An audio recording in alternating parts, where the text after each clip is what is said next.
Sir वो बार बार BJP की तरफ से प्रेशर आ रहा था कि बच्चों को बीजेपी ज्वाइन करा दो, तो पापा ने बीजेपी ना ज्वाइन करवा के सुसाइड करना उचित समझा।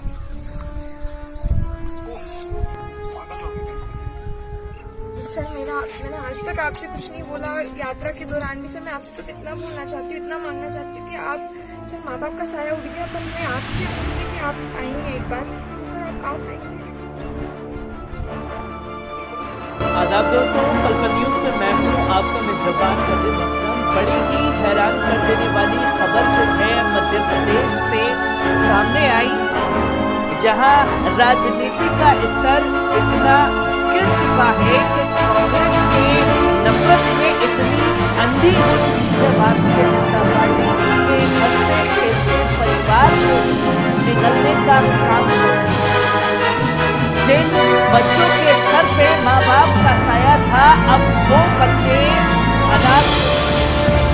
जी हाँ, मध्य प्रदेश से हैरान कर देने वाली तस्वीर जब सामने आई, पता लगा कि भारत जोड़ो यात्रा के दौरान बच्चे राहुल गांधी को अपनी उल्लख उस बच्चे के घर पर ईडी की छापेमारी की जाती और छापेमारी के दौरान अधिकारी साफ तौर पर माँ बाप को डराने धमकाने की कोशिश करते हैं कि बच्चों को कहिए भारतीय जनता पार्टी ज्वाइन कर ले, वरना अंजाम गलत हो सकता है।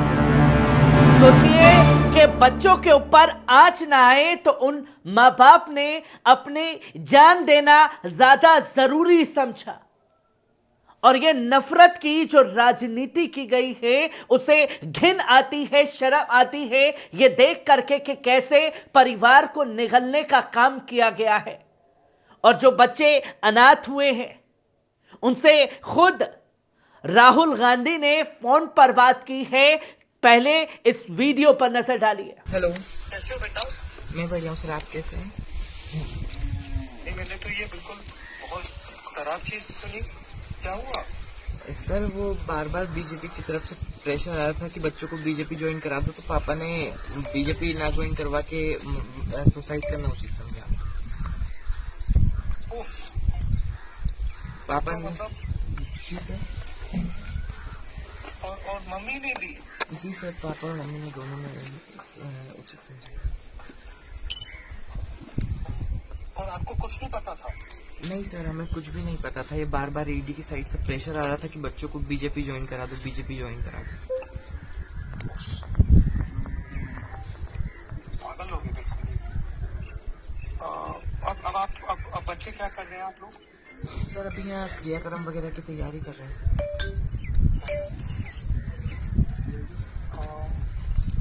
और बाकी भाई बहन? सर यहीं पर ही है सब। ये बिटिया है सर, इनकी ये भाई था सबसे बड़ा, ये दूसरे नंबर की बिटिया है। ये नमस्ते सर। बोले बोले। Hello hello hello. हाँ सर मेरा हेलो। हेलो सर, मेरी आवाज आप तक पहुंच रही है? आपको आवाज पहुंच रही। सर मैंने आज तक आपसे कुछ नहीं बोला और यात्रा के दौरान भी सर मैं आपसे सिर्फ इतना बोलना चाहती हूँ, इतना मांगना चाहती हूँ कि आप सर माँ बाप का साया उड़ गया, पर हमें आपसे उम्मीद है कि आप आएंगे एक बार, तो सर आप आएंगे। बिल्कुल। सर हम क्योंकि मम्मा पापा दोनों चले गए सर, हम कोई भी नहीं है साथ। नहीं यार, घबराओ मत।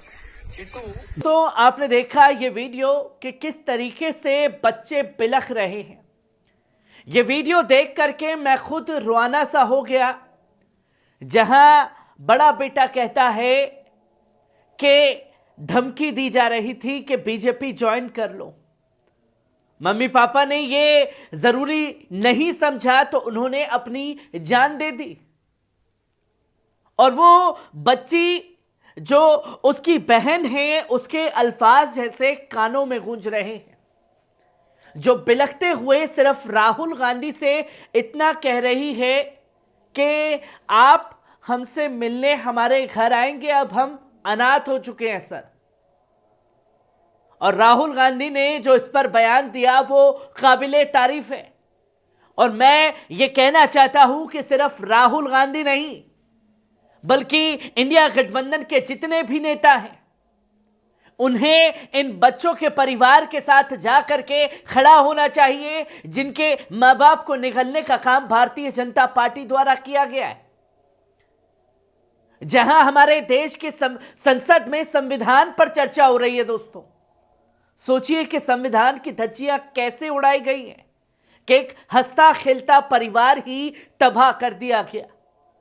जिनके सर पे मां बाप का साया था, अब बेसहारा हो चुके हैं, अनाथ हो चुके हैं वो बच्चे। और उन अनाथ बच्चों से मिलने के लिए खुद कांग्रेस के तमाम नेता पहुंचे, जिसमें भोपाल के विधायक आरिफ मसूद साहब भी पहुंचे। क्या कुछ वीडियो सामने आए हैं, पहले इस पर नजर डालिए। और जब से हम पॉलिटिक्स में आए, पॉलिटिक्स में हम लोग राहुल जी से मिलने लगे, सबके नेताओं से मिलने लगे, तब से कुछ ज्यादा हो गया। मतलब अभी हम थोड़े दिन पहले एक्टिव हुए, मतलब थोड़े साल से एक्टिव हो रहे हैं। भारत जोड़ो यात्रा की बात है, उसके भी कई दिनों बहुत बाद ही शुरू हुई। उसमें अचानक से ये सब चीजें खेलना और सब चीजें बंद हो चुकी थी। ये सब चीजें हम फाइट कर रहे थे, कोर्ट में लड़ रहे थे, सब वहीं से चल रहा था। और अचानक इन लोगों का आना और बार बार प्रेशर बनाना कि आपको आना ही पड़ेगा, बीजेपी में भी आना पड़ेगा। और वहाँ पे भी बुलाया पापा को पूछताछ करने के लिए। और जब घर पे आए तो कौन बोल रहे थे? ईडी वाले जो सुशील कुमार साहू हैं, असिस्टेंट डायरेक्टर है, वो बार बार बोल रहे थे कि तुम्हारे बच्चे को बीजेपी ज्वाइन करा दो, वरना इसमें धारा लगाएंगे कभी जीवन में जेल से बाहर निकालेंगे। बार बार ये बोला जाए। यादव जी के लिए इस पे अभी तक ये परमार जी वाले मामले में अभी तक क्या पुलिस ने क्या एक्शन लिया? हेलो, पुलिस ने क्या एक्शन लिया? शुक्ला जी जानना चाह रहा था ये सुसाइड केस वाले परमार वाले मामले में। हमें तो इसमें देखिए जांच पे स्टार्ट किया है हमने। हाँ, जांच पे स्टार्ट किया है, दोनों का मर्ग दर्ज किया है अपन ने। हाँ, और क्योंकि अभी घर वालों से भी कोई बातचीत ऐसी हो नहीं पाई है प्रॉपर, अभी इनका अंतिम संस्कार और चीजें चल रही थी जी। हाँ, तो उसके बाद जैसा भी निकल के आता है हम लोग उसमें आगे बढ़ेंगे। जैसा भी निकलते हैं सुसाइड नोट पे तो है, तो जिनके नाम है वो उनके उन अधिकारियों को बुलाया, बात करी कि नहीं करी, उनसे पूछताछ करी? जैसा मैंने कहा प्राथमिक तौर पे मर्ग दर्ज करके उसको स्टार्ट किया है जी। और अभी जो भी चीजें उसमें सामने आएंगी पूछताछ के बाद, अभी सबसे पहले तो घर वालों से भी बात करनी है। हाँ, वो करके हम लोग फिर उस हिसाब से आगे बढ़ेंगे उसमें। ये लोग तो तैयार, बच्चे बेटे मेरे सामने तैयार है, बोले हमसे कोई पूछताछ ही नहीं कर रहा कोई। नहीं, अभी तो चूंकि घर का काम चल रहा था इसलिए हमने डिस्टर्ब नहीं किया। कल से हम इनसे बात कर लेंगे। तो इनको न्याय मिले तो इनसे कल आप लोग आएंगे, कल बातचीत करेंगे। जो सही है वो बिल्कुल किया जाएगा उसमें। अरे सही गलत तो ये कोर्ट तय करेगी, आप नहीं करेंगे शुक्ला जी। मैं ये कह रहा हूँ आपसे कि कल आप लोग आएंगे, कोई आपके अधिकारी आएंगे, आईओ आएंगे? हाँ, निश्चित तौर पे हमारे आईओ पहुंचेंगे वहाँ पे। चलिए ठीक ओके। आपने देखा कि किस तरीके से परिवार के लोगों से मिलने के बाद कांग्रेस नेता ने सीधा वहां के अधिकारियों से बात किया और अधिकारी खुद जजमेंट देते हुए नजर आए कि साहब ये हुआ होगा। वहां कांग्रेस के नेता हड़का रहे हैं कि यह तय करना आपका काम नहीं है, अदालत का काम है। उन अधिकारियों के ऊपर शिकंजा कसा कब जाएगा, यह सबसे बड़ा सवाल खड़ा होता है। वहीं इसके बाद में जीतू पाटीदार जो कांग्रेस के नेता हैं वो भी परिवार से मिले। पहले इस वीडियो पर नजर डालिए। रीडिंग परेशान कर रही है, बता रही है, यही मुद्दा तो वही है और कुछ वही था मुद्दा। बीजेपी ईडी के द्वारा बीजेपी जबरदस्ती हमको उनकी पार्टी में लेना चाह रही। वीडी शर्मा जी के थ्रू जबरदस्ती हमें वीडी शर्मा जी के थ्रू प्रेशर करवाया जा रहा था ईडी पे, और ईडी पापा को प्रेशर कर रही थी कि बच्चों को बीजेपी ज्वाइन करा।